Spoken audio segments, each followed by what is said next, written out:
नमस्कार, मैं हूं अनुपम कुमार और आप देख रहे हैं मिरर मीडिया का खास कार्यक्रम खबरनामा। बात करेंगे तमाम बड़ी खबरों की, लेकिन उससे पहले एक नजर डालते हैं आज की सुर्खियों पर। संवेदनशील इलाकों में तैनात रहेगी क्विक रिस्पांस टीम। मुहर्रम से पहले धनबाद पुलिस का मॉक ड्रिल।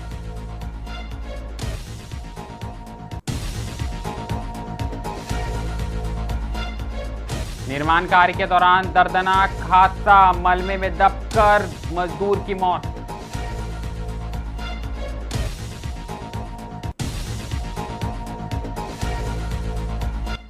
मुहर्रम की 7वीं पर कुमारडूबी में उमड़ा जनसैलाब। ढोल ताशों की गूंज के बीच निकला भव्य जुलूस।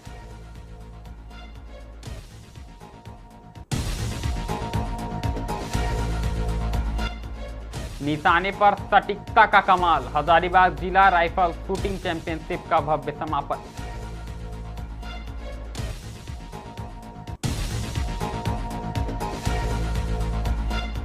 दामोदर नदी में अवैध बालू खनन पर प्रशासन का बड़ा प्रहार, 3 मशीनें जब्त।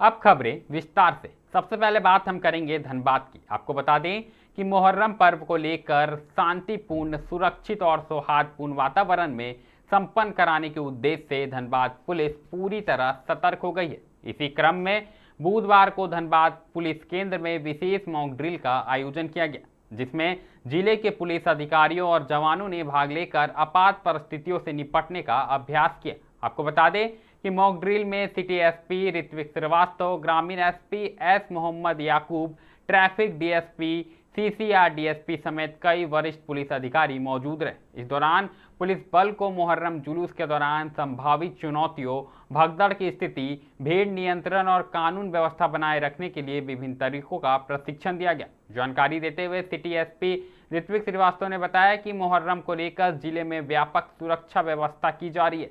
सभी संवेदनशील क्षेत्रों की पहचान कर ली गई है और झरिया, बैंक मोड़ समेत प्रमुख स्थानों पर डीएसपी स्तर के अधिकारियों के नेतृत्व में क्विक रिस्पांस टीम की तैनाती की जाएगी। किसी भी अप्रिय स्थिति में यह टीम तत्काल कार्रवाई करेगी। आप भी सुने क्या कुछ कहा सिटी एसपी ने।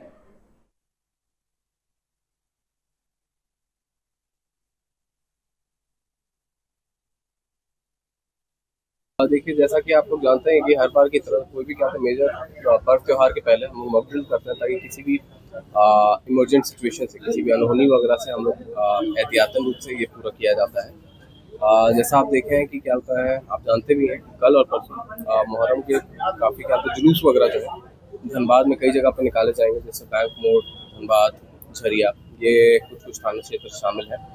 उसी के मद्देनजर क्या होता है, आपकी क्यूआरटी वगैरह भी काफ़ी जगह तैनात होगी। जितने डीएसपी साहब लोग हैं सबके साथ एक क्यूआरटी रहेगी, हम लोग के साथ एक क्यूआरटी रहेगी।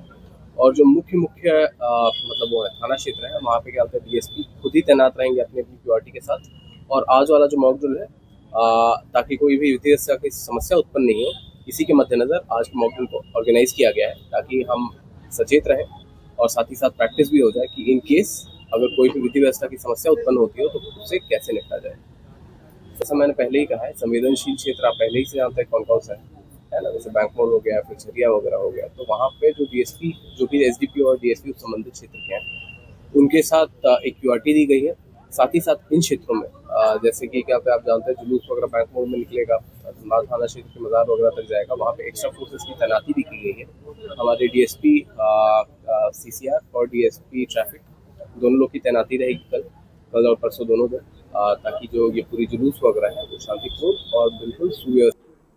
अगली खबर देवघर से आई है। आपको बता दें कि देवघर जिले के सारठ प्रखंड में निर्माण कार्य के दौरान एक दर्दनाक हादसे में एक मजदूर की जान चली गई है। दरअसल घटना के बाद इलाके में शोक का माहौल है, जबकि मृतक के परिजनों में दुखों का पहाड़ टूट पड़ा है। जानकारी के अनुसार क्षेत्र में एक नए भवन के निर्माण की तैयारी के तहत पुराने मकान को तोड़ने का काम चल रहा था। इसी दौरान अचानक मकान की छत का एक बड़ा हिस्सा भरभरा कर नीचे गिर पड़ा। मलबे की चपेट में आने से वहां कार्यरत एक मजदूर गंभीर रूप से घायल हो गए। घटना के तुरंत बाद स्थानीय लोगों और अन्य मजदूरों ने राहत कार्य शुरू किया तथा घायल मजदूर को मलबे से बाहर निकालकर इलाज के लिए नजदीकी अस्पताल पहुंचाया।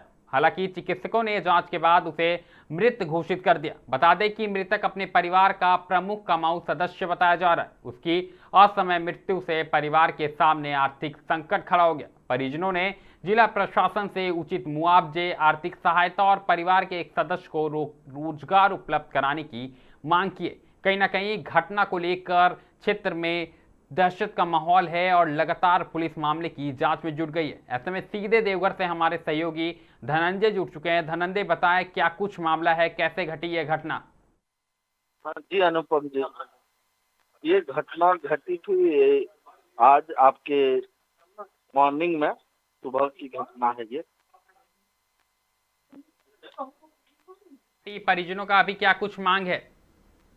परिजनों का मांग है कि वहाँ के जो विधायक हैं चुनाव सिंह जी, उनके माध्यम से मांग चल रही कि मुआवजा दिया जाए। बात करें धनंजय, तो जो मृतक है उनके बारे में क्या कुछ जानकारी आ रही है? ऐसी बात सामने आ रही है कि वो अपने घर के इकलौते कमाऊ व्यक्ति थे, ऐसे में क्या कुछ जानकारी आ रही है? जी, एक इकलौते से कमाऊ व्यक्ति, वो घर के एक ही चिराग जो उजड़ गए। जानकारी के लिए बहुत बहुत धन्यवाद धनंजय। तो साफ तौर पर आप हमारे सहयोगी धनंजय को सुन पा रहे थे। कहीं ना कहीं इस मृत्यु के बाद क्षेत्र में दहशत का माहौल है, लोग चिंतित नजर आ रहे हैं और लगातार प्रशासन से मुआवजे की मांग करते हुए नजर आ रहे हैं। अब देखने वाली बात होगी कि कब तक परिजनों को मुआवजा मिल पाता है और पुलिस मामले में क्या कुछ जांच करती है। ये तो बात रही देवघर की, लेकिन एक बार फिर रुख करेंगे हम धनबाद का। आपको बता दें कि मुहर्रम की 7वीं के अवसर पर कुमारडूबी क्षेत्र को धार्मिक आस्था, परंपरा और उत्साह के रंग में रंगा नजर आया। बता दें कि पारंपरिक ढोल, नगाड़ों, ताशों और मातमी धुनों के बीच निकले भव्य जुलूस में बड़ी संख्या में मुस्लिम समुदाय के लोग, युवाओं और विभिन्न अखाड़ों के खिलाड़ी ने हिस्सा लिया। पूरे क्षेत्र में भाईचारे और सौहार्द का माहौल देखने को मिला। बता दें कि जुलूस कुमारडूबी के विभिन्न मोहल्लों और प्रमुख मार्गों से होकर गुजरा। इस दौरान अखाड़ा दलों के खिलाड़ियों ने लाठी, तलवार, भाला और अन्य पारंपरिक युद्ध कलाओं का शानदार प्रदर्शन किया।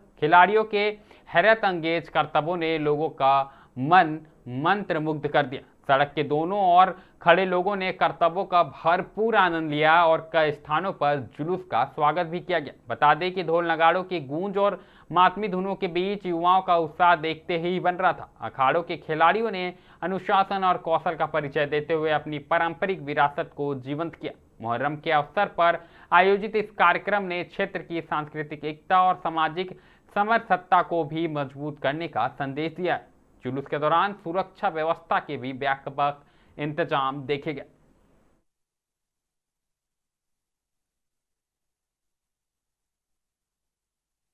और ये बड़े धूमधाम से शांतिपूर्वक निकलता है, उसमें किसी को कोई दिक्कत परेशानी नहीं होती है। आराम से सब अपने निकलते हैं गोल लेकर और वापस आ जाते हैं।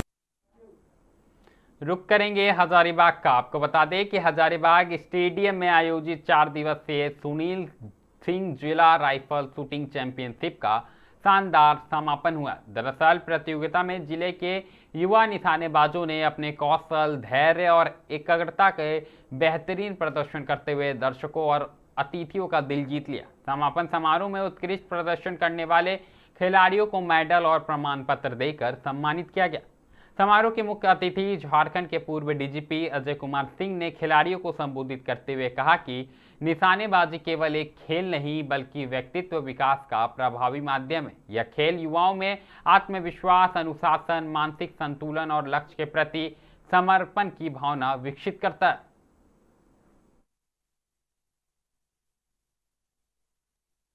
उसको और अधिक बेहतर तरीके से बढ़ाएं। उसमें आप लोगों की जो रोल है, आप लोगों का जो इन्वॉल्वमेंट है वो ज़्यादा बेहतरीन, वो उसको इम्पोर्टेंट हो जाता है, ताकि ये जो आयोजन है इसमें अंदर कितनी सीमित संसाधन है उसको आगे तक जो है पूरी जनता तक, पूरे नागरिकों तक पहुंचाएं, समाज में उसको आगे पहुंचाएं, ताकि सब लोगों को जानकारी हो और वो लोग इसमें जुड़े, ताकि अगर जब ज़्यादा इसका जुड़ाव होगा तो वैसे फिर साधन संसाधन भी नेचुरली बढ़ेंगे। हजारीबाग में हाँ बहुत ही है, मतलब हजारीबाग में है तो इसका मतलब है कि ना सिर्फ हजारीबाग बल्कि उसके आसपास के क्षेत्र हैं जो इस खेल में पार्टिसिपेट करते हैं, जिसका इंटरेस्ट है, तो उसको नेचुरली आगे बढ़ने का मौका मिलेगा और दूसरे क्षेत्र के लोग भी जुड़ेंगे। देखिए हर खेल जरूरी होता है, लेकिन शूटिंग एक अलग चीज है जो कि हर जगह उपलब्ध नहीं है।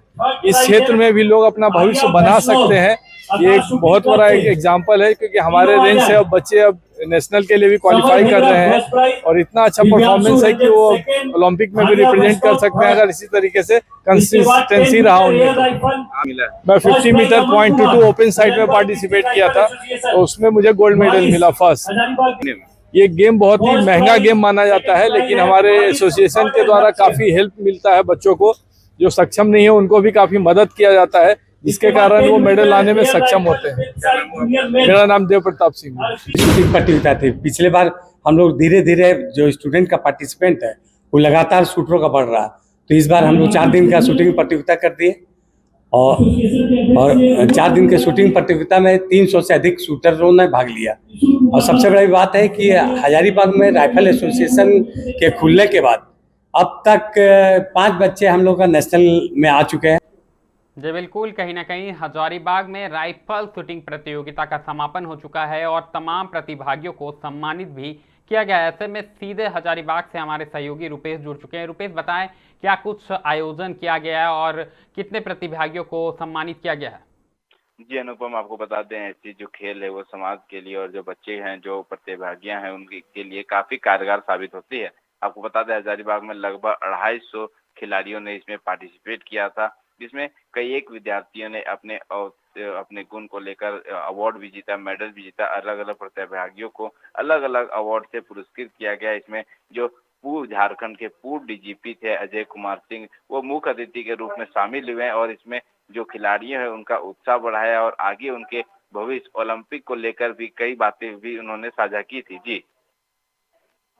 जी, ओलंपिक को लेकर भी कई बातें साझा की। अगर हम बात करें तो हजारीबाग में कहीं ना कहीं राइफल शूटिंग प्रतियोगिता युवाओं के लिए एक नया मौका है। ऐसे में युवाओं की बात करें तो क्या कुछ उनका कहना था और कितने कैटेगरी में ये खेल का आयोजन किया गया था? जी, इसमें लगभग कई एक, अगर सबसे ज्यादा संख्या में अगर बात की जाए तो युवाओं ने ही भाग लिया था। और अगर इसमें बात की जाए तो भविष्य की लेकर और काफी लोग इसमें अपनी पूरी भविष्य को इसमें लड़ा रहे हैं। अगर बात की जाए कि कितनी कैटेगरी में इसको लाया गया था, तो उसको लगभग 3 से 4 कैटेगरी में इसको लाया गया था। और इसमें जो प्रतिभागियां हैं वो काफी सालों से इसमें हिस्सा ले रहे हैं और अपने जो हुनर का प्रदर्शन कर रहे हैं और एक अव्वल दर्जा प्राप्त कर रहे हैं। जी जी बिल्कुल रुपेश, कहीं ना कहीं अव्वल दर्जा प्राप्त कर रहे हैं। और बता दें हम आपको कि ये जो कार्यक्रम है रुपेश अब तो समापन हो चुका है। ऐसे में कितने खिलाड़ी जो सम्मानित हुए हैं, विजय हुए हैं, क्या उन्हें आगे भी मौका मिला जाएगा? स्टेट लेवल में भी मौका मिलेगा? क्या कुछ जानकारी है उनकी? जी, आपको बता दें ये डिस्ट्रिक्ट लेवल का गेम खेला गया था। इसके बाद जो भी इसमें पार्टिसिपेट जिसमें हिस्सा लिए थे, जो अच्छा प्रदर्शन किए हैं, जो विजेता हुए हैं, उसे स्टेट लेवल में खिलाया जाएगा। उसके बाद नेशनल लेवल तक उनको आगे बढ़ाया जाएगा। जी बिल्कुल, जानकारी के लिए बहुत बहुत धन्यवाद रुपेश। तो साफ तौर पर कहीं ना कहीं हजारीबाग में एक नई पहल देखने को मिली है और युवा वर्ग में इस पहल से खुशी की लहर देखने को मिल रही है। अगली खबर जो है ये है पश्चिम बंगाल से। अब बात करेंगे हम पश्चिम बंगाल के पूर्व बर्धमान की। आपको बता दें कि दामोदर नदी में अवैध बालू खनन और तस्करी पर लगाम लगाने के लिए जिला प्रशासन ने सख्त रुख अपनाते हुए बड़े पैमाने पर संयुक्त अभियान चलाया है। दरअसल गुप्त सूचना के आधार पर प्रशासन और पुलिस की टीम ने रैना प्रखंड के नदी तटीय क्षेत्रों में छापेमारी कर अवैध खनन में इस्तेमाल की जा रही 3 मशीनों को जब्त कर लिया है। जानकारी के अनुसार बेचार हाट मौजा के एक पट्टाधारी को निर्धारित क्षेत्र से बालू खनन की अनुमति मिली थी, लेकिन आरोप है कि वह पट्टे की शर्तों का उल्लंघन कर दूसरे मौजे में भी अवैध रूप से बालू निकाल रहा था।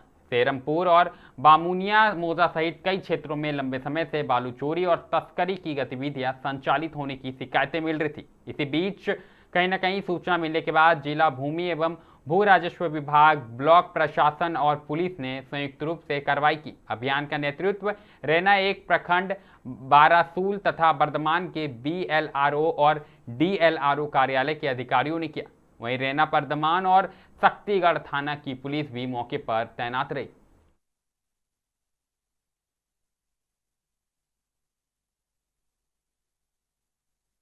এডিএম অ্যান্ড ডিএলআর অফিস থেকে ডিস্ট্রিক্ট রেড টিম আমরা এসেছিলাম এবং এখানে বেচারহাট মৌজাতে একটা আনঅথরাইজড ঘাটে কিছু এক্সকাভেটর ছিল, যেটাকে আমরা সিজ করলাম এবং বর্ধমান পিএসের পুলিশ পার্সোনেলও আছে সাথে। আমরা শেষ পর যা প্রসিডিওর আছে সেটা করে আমাদের সেফ কাস্টডি দিচ্ছি। তিনটে আর এমনি ডিটেলস আপনাদের এডিএম। रुक एक बार फिर पश्चिम बंगाल का ही करेंगे। आपको बता दें कि पश्चिम बंगाल के कालना स्टेशन के नज़दीक स्थित एक निजी लॉज में कथित रूप से लंबे समय से चल रहे अनैतिक गतिविधियों के कारोबार का पुलिस ने पर्दाफाश किया। छापेमारी के दौरान 2 महिला समेत 3 लोगों को गिरफ्तार किया गया। मामले को लेकर पूरे इलाके में चर्चा का माहौल है। स्थानीय लोगों का आरोप है कि हट कालना ग्राम पंचायत के रामेश्वरपुर स्थित बंधु लॉज में पिछले कई वर्षों से संदिग्ध गतिविधियां संचालित हो रही थी। ग्रामीणों का कहना है कि इस संबंध में पूर्व में भी पुलिस को कई बार शिकायत दी गई थी, लेकिन कोई ठोस कार्रवाई नहीं हुई।